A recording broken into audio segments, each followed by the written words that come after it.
अरे देखो, oh shit, मेरा लंगड़ा भाई और उसकी बीवी यहाँ पे। जितने लोग जरूर पैसे मांगने आ रहे होंगे, इससे पहले मुझे देख ले, मैं छुप जाता हूँ। संभाल लेना किसी भी तरह से। परसनी। नमस्ते सेठ जी, नमस्ते जेठानी जी। नमस्ते बहू। नमस्ते छोटी बहू, कैसी हो तुम?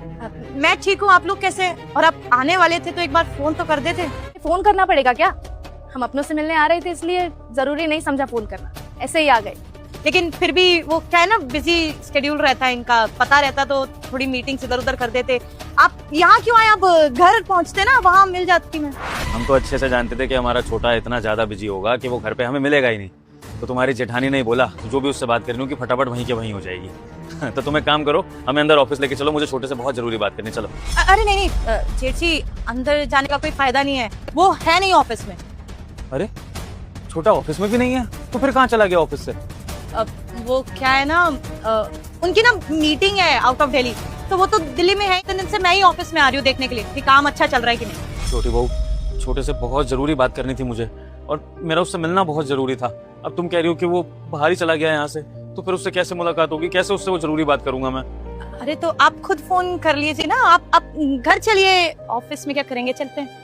मेरे कहने से एक बार छोटे को फोन लगा के देखो, लेकिन मेरा उससे बात करना बहुत जरूरी है, हमें गांव निकलना है, हमें देर हो रही है। अगर मैंने छोटे से बात नहीं की ना तो बहुत दिक्कत हो जाएगी।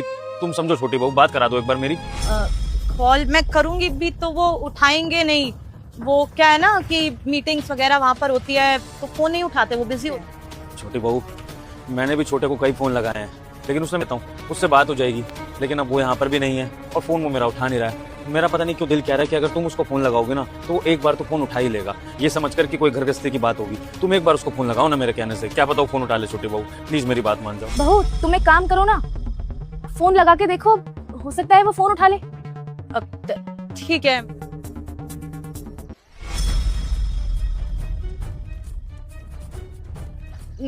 देखा जेठ जी, मैं बोल रही थी ना, फोन काट देंगे, वो काट दिया, पक्का मीटिंग में होंगे।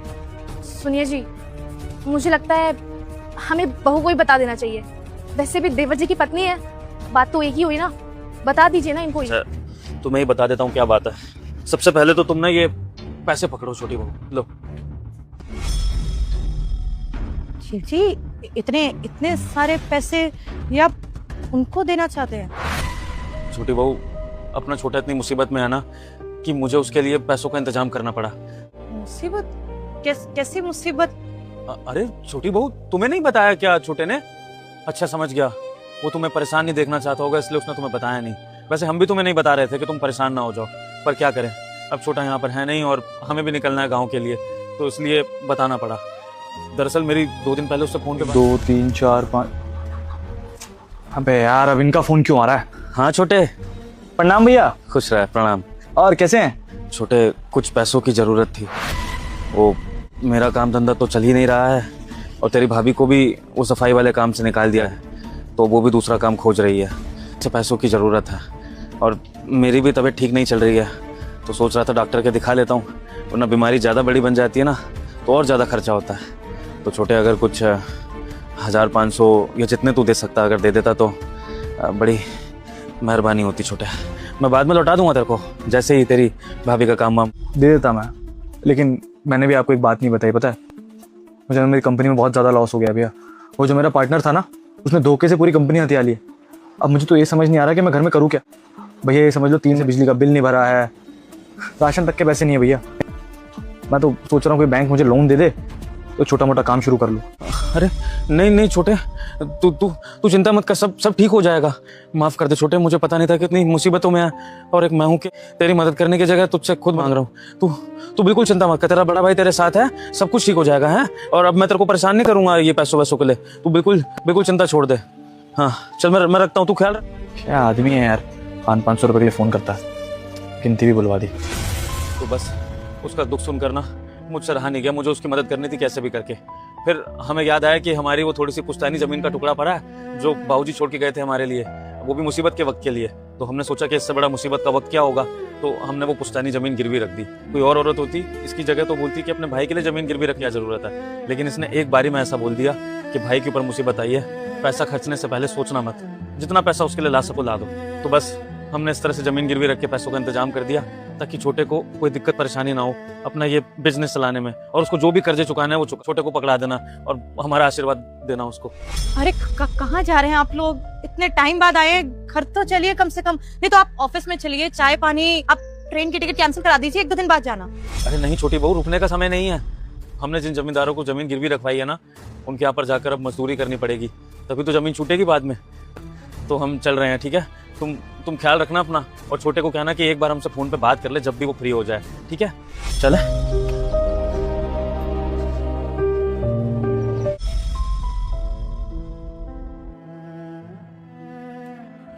जितना है पैसे ये सब सुना नहीं है क्या तुमने? और तुमने झूठ बोल दिया कि बिजनेस में लॉस हो रहा है, काम अच्छे से नहीं चल रहा।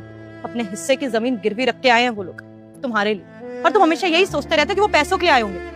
ठीक है कि तुमने बहुत तरक्की कर ली, तुम्हारा बहुत बड़ा बिजनेस है, और वो सिर्फ गांव में, तो हो जाती कभी पैसों की जरूरत। तुम नहीं करोगे तो और कौन करेगा? उन्होंने भी तो कितना कुछ किया तुम्हारे लिए, उन्होंने पढ़ाई लिखाई करवाई है तुम्हारी, और वहां जाके मजदूरी करेगा तुम्हारा बड़ा भाई ये पैसे चुकाने के लिए। इतना बहुत बड़ी गलती हो गई मुझसे यार। पैसों के चक्कर में मैं इतना अंधा हो गया कि अपने भाई के प्यार को भूल ही गया। मेरे बड़े भाई ने बड़े होने का फर्ज तो निभा दिया चेतना, लेकिन मैं अपने छोटे होने का फर्ज निभाई नहीं पाया। वैसे मुझे तो मेरा भाई भी ज्यादा दूर नहीं गया होगा, मुझे रोकना है उसको। मैं आता हूँ। भैया भैया। छोटे, तू यहाँ कैसे? छोटी बहू ने तो कहा था कि तू शहर से बाहर गया हुआ है मीटिंग वगैरह के लिए। कहीं नहीं गया था भैया, झूठ बोल रहा था आपसे। भैया वो गलती मेरी है भैया। मैंने आपको और भाभी को आते हुए देख लिया था, और मुझे लगा कि आप लोग मुझसे पैसे मांगने आ रहे हो, तो इसलिए मैंने चेतना से कहा कि बोल देना कि मैं कहीं बाहर गया हूं। और आप जो भी लोग बात कर रहे थे सब कुछ देख रहा था, और आपने जो भी कुछ कहा, जो भी कुछ किया मेरे लिए, सब देख लिया भैया मैंने। गलती मेरी है भैया। भैया आप अपनी जमीन बेच के मेरे को पैसे देने आ गए ताकि मैं मुसीबत से बाहर आ सकूं, और मैं जो यहाँ पे इतना अच्छा खासा कमा रहा हूँ, इतना प्रॉफिट है मेरे पास, इतना प्रॉफिट मिल रहा है मुझे हर महीने का। आपका फोन आया था ना, मैंने झूठ बोला था आपसे। मुझे कोई लॉस नहीं हुआ है भैया, मेरी कंपनी बहुत प्रॉफिट में है। लेकिन आप ठीक कह रहे हैं भैया, लेकिन गांव वाले ठीक कहते हैं भैया। शहर में आके ना अक्सर बच्चे बिगड़ जाते हैं, अपने रिश्तों को भूल जाते हैं भैया। मैं पैसे के मुंह में ऐसा फंसा कि मैं अपने रिश्तों को ही भूल गया भैया। भैया मुझसे गलती हो गई। मैं भैया आपने अपने बाप होने का फर्ज निभा दिया, लेकिन मैं अपने बेटे होने का फर्ज निभा ही नहीं रहा हूं। और क्या मांगा था आपने मुझसे? 500,000 रुपए। भैया आप इस हालत में अपना परिवार संभाल के बैठे हैं, मुझसे 1 रुपए की मदद नहीं मांगते कभी, और अगर कभी मांगी भी है तो बहुत मुश्किल वक्त। भैया आई एम सॉरी भैया, मुझसे बहुत बड़ी गलती हो गई भैया, माफ कर। तो तुझे पता लग गया ना छोटे कि तेरे बड़े लालची नहीं है। अरे किस बात का लालच करूंगा मैं तेरे से? तुझे इन्हीं हाथों में मैंने खिलाया, उसके बाद मैंने तेरी जिम्मेदारी उठाई थी, तो मैं तेरे से क्या लालच करूंगा? मैं तो तेरी तरक्की देखकर हमेशा खुशी हुआ हूँ, और तेरी भाभी भी ऐसी आई इस घर में कि वो भी तेरे और छोटी बहू की तरक्की देखकर हमेशा खुश हुई है। उसके अंदर कभी वो जलन का भाव नहीं आया, और तूने ये सोच लिया कि हम तेरा फायदा उठाना चाहते हैं, और हमसे बचने के लिए तूने इतना बड़ा झूठ बोल दिया। अगर ऐसी बात है ना, तो आज के बाद वादा करता हूँ कि तेरा ये बड़ा भाई और तेरी भाभी कभी तेरी जिंदगी में दखल अंदाजी नहीं देंगे, कभी तुझे ऐसा महसूस नहीं होने देंगे कि हम तेरे पर बोझ है। हम अपनी जिंदगी जैसे मर्जी जी लेंगे, लेकिन तुझसे कभी मदद क्या 1 रुपया नहीं मांगेंगे। लेकिन हाँ, अगर कल को फिर तुझे हमारी जरूरत पड़े ना, तो तू हमें फोन कर सकता है। ये बात मैं तुझे आश्वासन के साथ कह रहा हूँ, और मैं तेरा फोन उठाऊंगा, आते हुए भी तेरे लिए जो बन पड़ेगा वो करूंगा, क्योंकि बड़ों का फर्ज होता है अपने छोटों का करना, लेकिन छोटों का फर्ज होना चाहिए अपने बड़ों की इज्जत करना। तुझसे वो इज्जत ही चाहिए थी छोटे। अगर तू पैसे के लिए सीधा सीधा मना भी कर देता ना, तो भी हमें कोई दिक्कत नहीं होती। खैर, अब तो इन पैसों को तू रख, तेरे बुरे वक्त में क्या पता काम आ जाए। हम तो जैसे तैसे अपना गाँव में कुछ। भैया मैं आपके आगे हाथ जोड़ रहा हूँ भैया, मुझे छोड़ के मत जाओ। आप मेरा परिवार हो भैया, मेरे से गलती हो गई, आज के बाद कभी नहीं करूंगा, सच में। नहीं छोटे, अब वापस चल कर ना मैं वो जिल्लत नहीं सह पाऊंगा। क्या पता इस बार छोटी बहू हमसे खफा हो जाए और हमारे साथ ऐसा सुलूक करने लगे। मैंने देख लिया छोटे कि कोई नहीं, तू और छोटी बहू खुश रहो, और हम तुमसे दूर अपनी जिंदगी अलग बसा के रखेंगे, और तुम्हें कभी परेशान नहीं करेंगे। चलो भगवान। भैया मेरी बात सुनो भैया।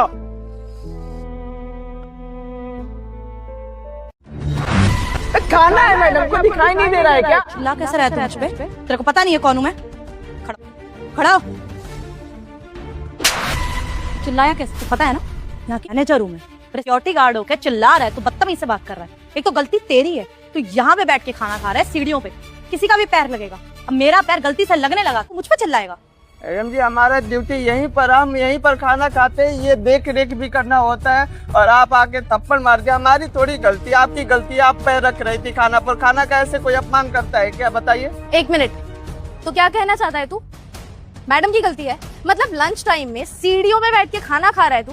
सीढ़ियों पे खाना खाता कौन है? और यहाँ से रोज हजारों लोग आते जा, पैर तो पड़ेगा ही ना। और अगर मैडम का पैर भी पड़ गया तो कौन सा इसमें बहुत बड़े पहाड़ टूट गया? गलत जगह बैठ के खाएगा तो यही होगा। बेवकूफ, मैडम की गलती निकाल रहा है। अरे मैं बता रही हूँ, ये ना जानबूझ के कर रहा होगा। इन जैसे लोगों को मैं बहुत अच्छे से जानती हूँ। बख्शीश तो इन्हें कोई देता नहीं है, लोग यही सोचते हैं कि सैलरी मिल ही रही है, तो क्या करते हैं ये यही नौटंकी करते हैं। यहाँ बीच में बैठ के खाना खा रहा है, गलती से किसी का पैर लग जाएगा तो रोने धोने लग जाएगा कि रोटी बड़ी मुश्किल से कमाता, इसका फायदा हो जाए, है ना? यही करने आता है तू। और मुझ पे चिल्ला रहा है, मेरे से बदतमीजी कर रहा है। जानता नहीं है तू? 2 मिनट लगेंगे, नौकर से निकलवा दूंगी तुझे मैं। तो काम कर, सॉरी बोल।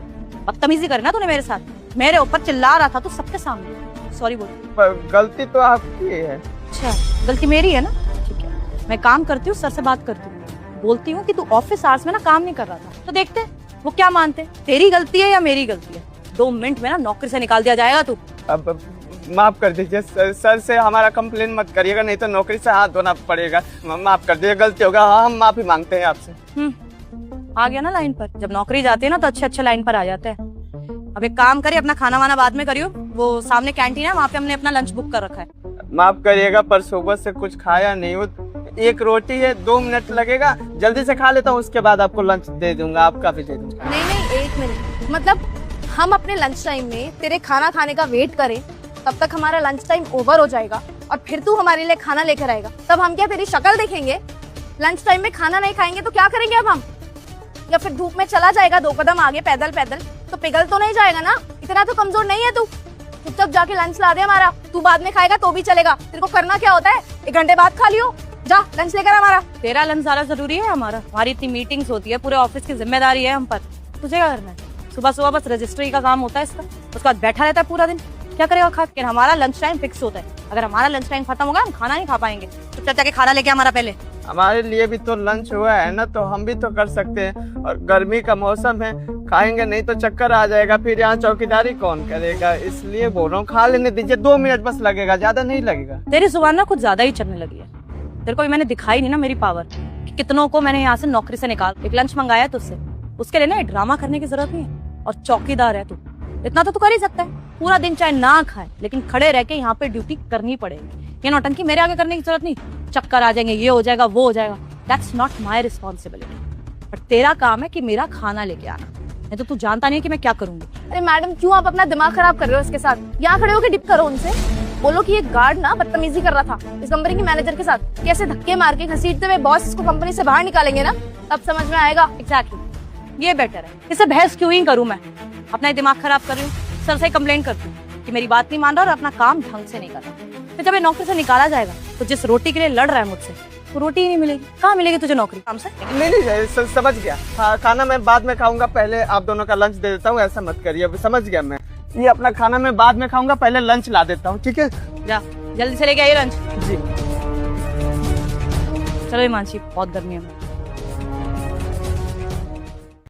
साहब जी, ये रखिए कंपनी का रजिस्टर। क्यों भाई, क्यों नहीं करना है यहाँ पे काम? अगर काम नहीं करना है तो 1 महीने का नोटिस पीरियड लगता है, ऐसे छोड़ के नहीं जा सकता तू यहाँ से। और एकदम से आओगे कि तू काम छोड़ के जा रहा है? किसी और कंपनी में अच्छी जॉब मिल गई है? कहीं हमें नौकरी नहीं मिली है, पर इस कंपनी में हमारी कोई इज्जत नहीं होती। जानवरों की तरह हमारे साथ सलूक होता है, हम इसलिए काम नहीं करना चाहते। अरे भाई, हुआ क्या है? साफ साफ बताएगा, क्यों आ रहा है, क्या हुआ है? साहब जी, वो चेतना मैडम और हिमांशी मैडम है ना, कभी हमारी इज्जत नहीं करते। आज भी जब हम खाना खा रहे थे, खाना पर पैर रखने वाली थी, हम थोड़ा सा वो बोल दिए, मैडम ये क्या कर रही है, उतने में उठाई और थप्पड़ मार दिया हमें।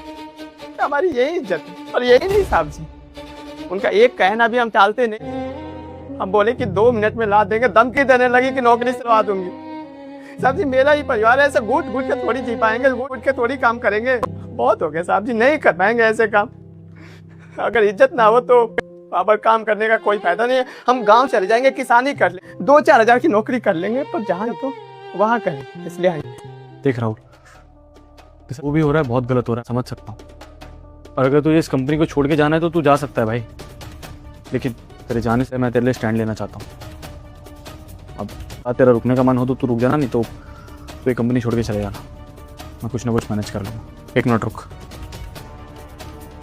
ये मैनेजर चेतना और हिमांशी को भेजो जरा, थोड़ा जल्दी।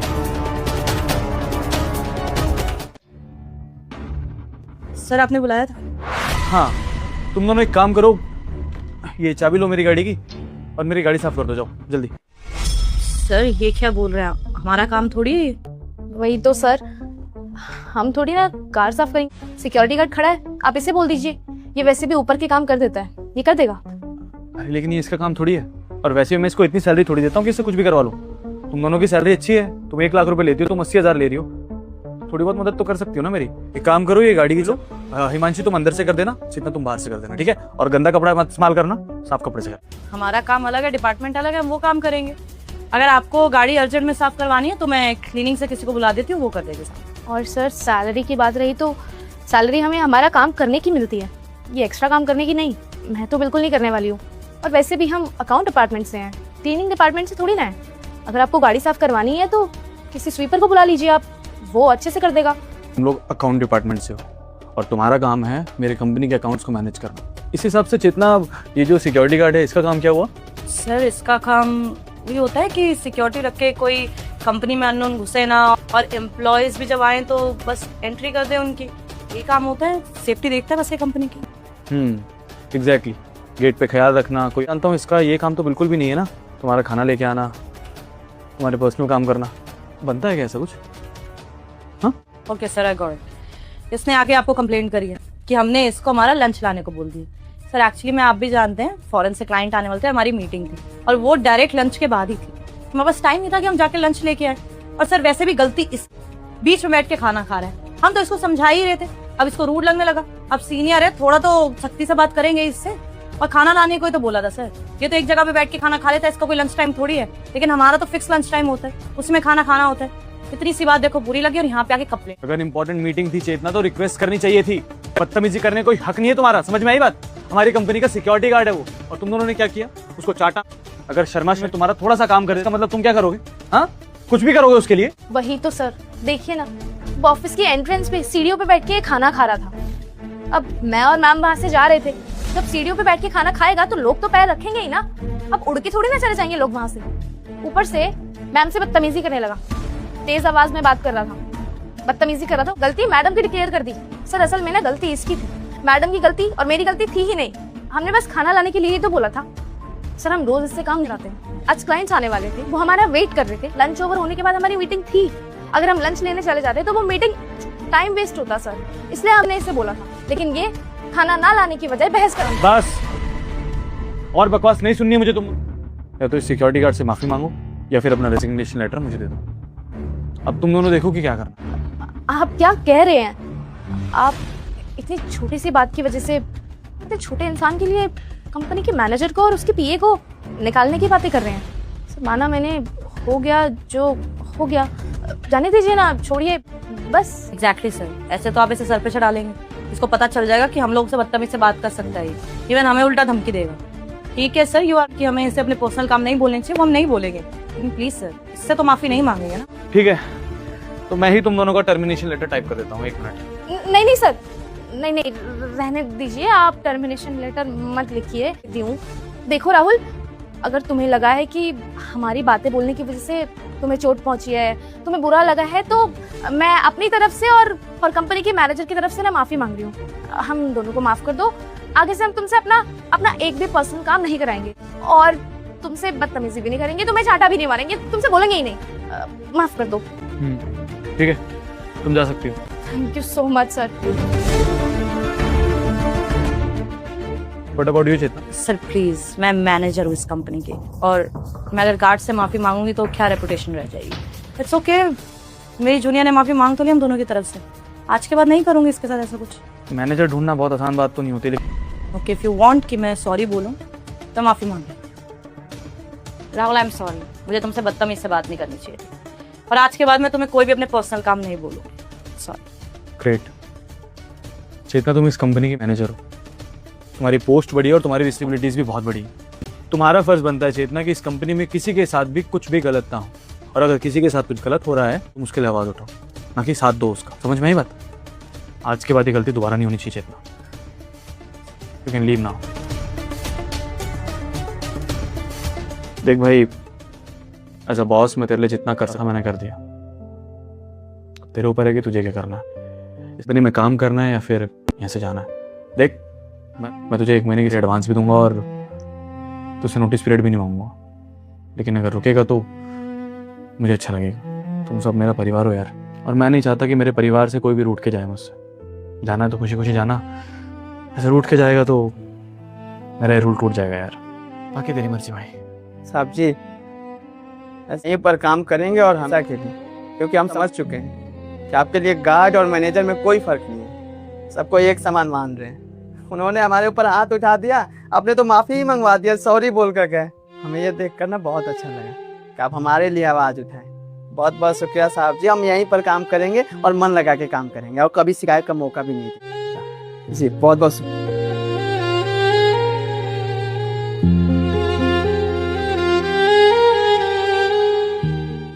ससुर जी जल्दी से पर्दे के पीछे छुप जाइए। अरे दमाची, बात क्या, बात तो बताइए। ससुर जी टाइम नहीं है, पर्दे के पीछे छुपिए, मुझे आपको बहुत बड़ी सच्चाई दिखानी है। छुपिए, जब तक मैं आपको ना कहूं तब तक पर्दे से बाहर मत करना, ठीक है? छुप जाइए। ठीक है, छुपिए। चेतना, पापा आने वाले, चाय चढ़ा देना। ये क्या लगा रखा है तुम्हारे बाप ने? हर दूसरे दिन मुंह उठा के यहाँ पे आ जाता है। परिवार वालों ने ठेका ले रखा है क्या मुझे परेशान करने का? 2 दिन इस घर में शांति से नहीं रह सकती। कोई ना कोई उठ के आ जाता है, कभी ये छोटा भाई आ रहा है, बहन आ जाएगी, कजन आ जाएंगे। बाप तो तुम्हारा यहीं पे पड़ा रहता है, तो गए क्यों है गाँव? यहीं पे बैठे रहो ना और मेरा जीना आराम करके रखो। और मैं यहाँ पे अपना घर छोड़ के इसलिए आई हूँ कि तुम्हारे माँ बाप की सेवा करती रहूं। उनको चेतना, इतनी तेज मत चिल्लाओ। मैंने तुम्हें बोला ना कि पापा आने वाले हैं, वो कभी भी पहुंचते ही होंगे, और अगर उन्होंने तुम्हारी आवाजें, तुम्हारी बातें सुन ली तो उल्टे पैर वापस लौट जाएंगे। और चेतना, इतनी बड़ी दिक्कत क्या है? अगर पापा आ गए तो क्या ही तुम्हारा ले लेंगे? थोड़ा बहुत चाय पानी बना देना, थोड़ा खाना बना देना, इतना ही तो उनको चाहिए। बाकी तो वो मुझसे ही बात करेंगे, मुझसे मत। इतना रिएक्ट कर रही हो चेतना, प्लीज ऐसा मत बोलो। मैं नहीं चाहता कि वो दरवाजे से उल्टे पैर लौट जाए, और अब वो निकल चुके हैं, मैं उनको वापस भी नहीं भेज सकता हूँ। चेतना प्लीज एडजस्ट कर लो। 2-4 दिन, मुझे लगा कि 1-2 घंटे के लिए आएंगे, चाय पीएंगे और चले जाएंगे। अब 2-4 दिन यहीं बैठे रहेंगे। और क्या 2-4 महीने बाद आ रहे हैं? मुझे भी बहुत अच्छे से पता है। बोलेंगे 4 दिन, रुक जाएंगे या 2 हफ्ता। बेटे की याद आ रही है। अरे किस बात की याद आ रही है तुम्हारी? पैसे चाहिए तो तुम भेज देते हो ना। याद आ रही है बेटे की? अरे इतने साल रह लिए, अब शादी हो चुकी है, अपने बेटे को अपना घर बसाने दो। लेकिन नहीं, बीच में घुसना है। हमारा परिवार बसने नहीं देंगे। तुम बहुत अच्छे से जानते हो कि जब भी तुम्हारे पापा आते हैं ना, मेरा दिमाग खराब हो जाता है। सिर्फ बोलने की बात है कि चाय पानी करना होता है। उनकी औरतें सुबह 4-4 बजे उठ जाती थी, घर के सारे काम कर देती थी। अरे मैं क्यों करूं? अगर इतना इनको है कि इनके गांव में औरतें इतनी ज्यादा जल्दी उठते तो वहीं जाके बसे।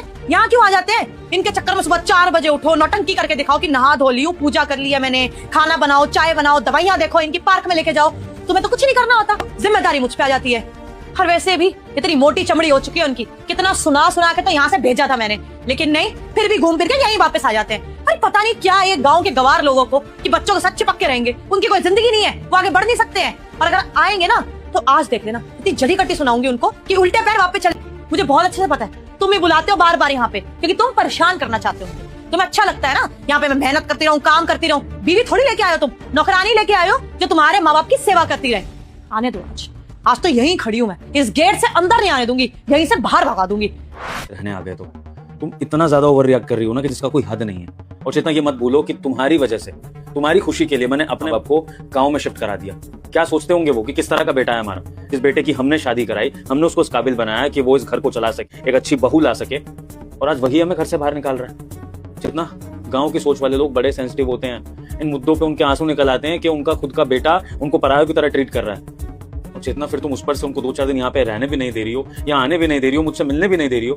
चेतना, एक चीज ये तो बताओ कि तुम्हारे भी तो माँ बाप यहाँ पर आते, दामाद होकर भी, जबकि दामाद तो इतने नखरे दिखाते हैं, अपने सास ससुर को नीचा दिखाते हैं। मैं इतनी इज्जत करता हूँ तुम्हारे माँ बाप की, उनका हमेशा इस घर में वेलकम है। जिनके घर में तुम खुद बहू बन के आई हो, तुम उनको आने से रोक रही हो और इस कदर उनके लिए उल्टा सीधा बोल रही हो। ये बहुत गलत है चेतना। मेरे मम्मी पापा को ना अपने पेरेंट्स से कंपेयर करने की जरूरत नहीं है।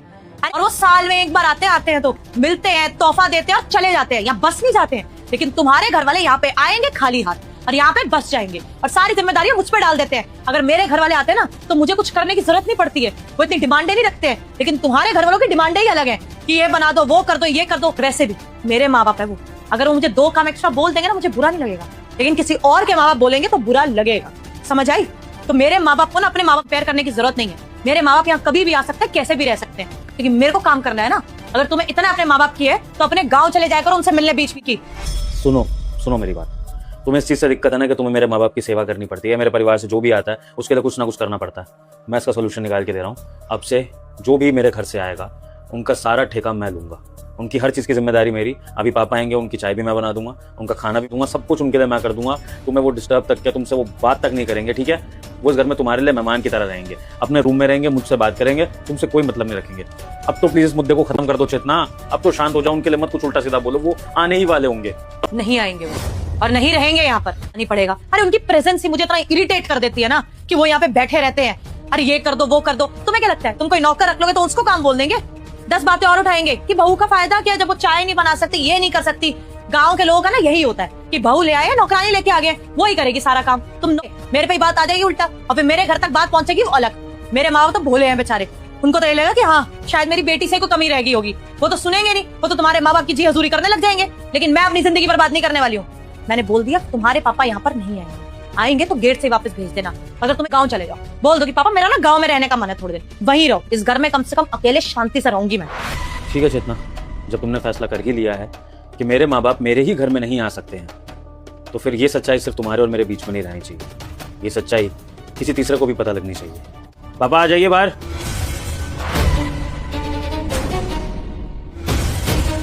शाबाश बेटी शाबाश। पापा आप, वो तुम इतनी देर से मेरे पापा की बात कर रहे थे? हाँ चेतना, तुम्हारे पापा यहाँ पर सरप्राइज देने के लिए आए थे हमें, तो मैंने सोचा कि एक सरप्राइज मैं भी इनको दे देता हूँ। मैं इनको बताता तुम्हारी सच्चाई, तो ये तो शायद मेरी बात पे बिलीव ही नहीं करते कि इनकी प्यारी बेटी ऐसी हरकतें भी कर सकती है। तो मैंने सोचा कि क्यों ना सच्चाई मैं इनके सामने इस तरह से लाऊं, ताकि इनको खुद पता लग जाए कि इनकी बेटी के संस्कार क्या हैं, या फिर अगर संस्कार अच्छे दिए हैं तो बेटी संस्कार भूल गई है क्या। तो पापा जी देख लीजिए आपकी, और आप पूछते थे ना मुझसे कि वो बेटा तुम किस तरह के बेटे हो जो आज के ज़माने में भी अपने माँ बाप को तुम अपने साथ नहीं रखते हो, जबकि तुम्हारे माँ बाप ने तुम्हारे लिए इतना कुछ किया है। तो ये रीज़न है, आपकी बेटी ने मजबूर कर दिया कि मुझे अपने माँ बाप को गांव भेजना पड़े, और अब इस कदर तक ये मेरी मजबूरी बढ़ चुकी है कि मैं अपने माँ बाप को 2-4 दिन के लिए यहाँ पर बुला भी नहीं सकता हूँ। तो अब देख लीजिए आप ही, और अब आप ही फैसला करिए कि क्या करूँ मैं ऐसी सिचुएशन में। क्या कह रहे दामाद जी, ये सच है क्या है? और अपने बाप को देखकर तुझे बड़ी शर्मिंदगी महसूस हो रही है ना कि विभोर के पापा नहीं? तूने क्या सोचा कि तेरे ससुर आए हैं? अरे नहीं, वो तो विभोर से मेरी बात हुई थी, मैंने कहा था दामाद जी बहुत टाइम हो गया आप आए नहीं मिलने के लिए, तो मैं ही आ जाता हूँ आपके पास मिलने के लिए, इसलिए इनके लिए मैं गिफ्ट भी लाया था। लेकिन तूने तो मुझे बहुत बड़ा गिफ्ट दे दिया। यही शिक्षा दी थी मैंने तेरे को, यही संस्कार दिए थे क्या? अरे बेटी ये तेरा मायका नहीं, तेरा ससुराल है, समझी ना? और जो लड़की अपने ससुराल में अपने सास ससुर के साथ अगर ऐसा सलूक करती है ना तो उसका घर कभी नहीं बसता है। बहुत गुस्सा आ रहा है तेरे पर, मैंने तुझे ऐसे संस्कार नहीं दिए थे। अरे क्या कमी छोड़ी थी मैंने तेरे प्यार में, है? इतना अच्छा तेरे लिए रिश्ता देखा, इतना अच्छा तेरे लिए घर देखा, इतना अच्छा लड़का है, किसी चीज की कमी नहीं है, तेरी हर बात मानता है। लेकिन तूने क्या किया? अरे तूने अपने सास ससुर को उनके घर से अलग कर दिया। तू ये बता, कल को तेरा भाई है, उसकी शादी करूंगा, उसकी बीवी आएगी और वो हमारे साथ ऐसा शुरू करेगी तो क्या बीतेगी तेरे दिल पे? तब तू बताएगी ना कि हाँ, तब तुझे लगेगा कि माँ बाप होते हैं। वैसे ही विभोर के माँ बाप है, जो तुमने उनको इतनी तकलीफ दी। लड़कियां ना लक्ष्मी का रूप होती है, लक्ष्मी का, और तू अपने घर में ये सब कुछ कर रही है। अरे इससे तो तेरा घर टूट जाएगा, समझी ना? और हाँ, एक बात का ध्यान रखना, अगर तूने अपने सास ससुर को यहाँ नहीं बुलाया ना या उनकी सेवा नहीं की तो ये तेरा बाप भी ना तेरे इस चौखट पे पैर नहीं रखेगा। वो नहीं है, ऐसा नहीं है। वो आपको पता है इनके पेरेंट्स की सोच गांव वाली है, उनकी डिमांड ही ऐसी होती है, इतने बच्चे उठो, ये करो वो करो।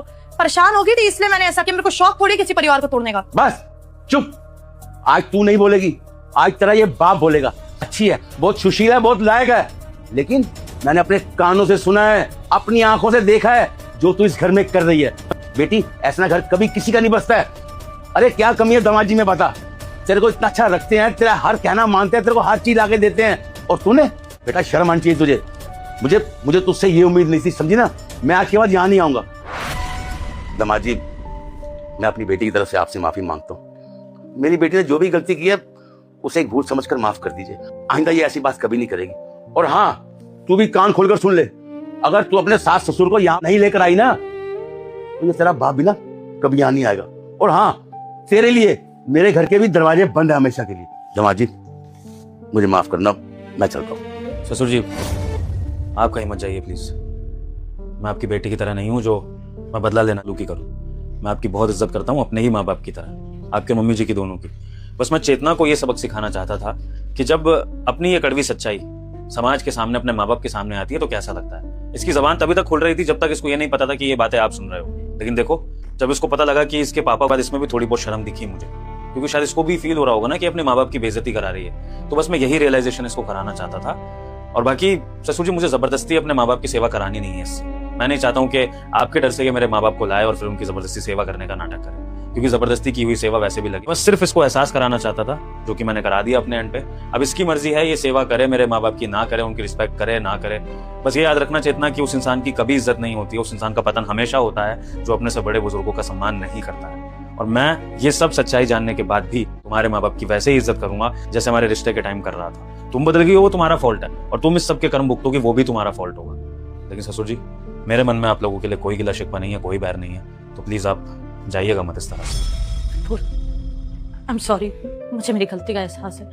तो अरे क्या क्या करती गई मैं, लेकिन आज पापा ने सब रियलाइज करा दिया मुझे। अगर मेरा भाई पापा को ऐसे घर से बाहर निकाल देगा तो बहुत बुरा लगेगा मुझे। I am really sorry Pappu. मैं आज के बाद मम्मी पापा से कभी बदतमीज से बात नहीं करूंगी। तुम बुला लो उनको, वो हमारे साथ रहेंगे। तुम बुलाओगी मेरे पापा मम्मी को कॉल करके, और तुम ही उनको सॉरी बोलोगी, और तुम ही उनकी सेवा करोगी, तो मेरे माँ बाप इस घर में आएंगे और तब ये परिवार फिर से हंसी खुशी से रहेगा। वरना तो फॉर्मेलिटी करनी है तो गांव में तो चली रही है फॉर्मेलिटी, 4 पैसे भेज देता हूँ, मेरे माँ बाप जैसे तैसे अपना कर ही लेते हैं। लेकिन अगर तुम एक सच्ची बहू, एक बेटी बनकर उनकी सेवा, और जब उनके चेहरे पे मैं खुशी देखूंगा तभी मैं सोचूंगा कि तुम सुधर गई हो, और तभी मैं तुम्हें माफ भी कर पाऊंगा। तो अब देख लेना। ठीक है, मैं आज ही मम्मी पापा को फोन करके माफी मांग लूंगी, बुला लूंगा। ठीक है बेटी, ये तेरे लिए अच्छा होगा कि तू अपने सास ससुर को बुलाकर अपने साथ रखेगी और उनकी सेवा करेगी। अच्छा दामाद जी, मैं चलता हूँ। पापा आप कहाँ जा रहे हो? मैंने माफी मांग ली ना, मैं सब ठीक कर दूंगी, आप रुक जाओ। बस बेटी, अब मैं यहाँ ना एक पल भी और नहीं रुक सकता। जब तक तू अपने सास ससुर को यहाँ लाकर उनकी सेवा नहीं करेगी ना, तब तक ये तेरा बाप भी तेरे इस घर में नहीं आएगा, समझे?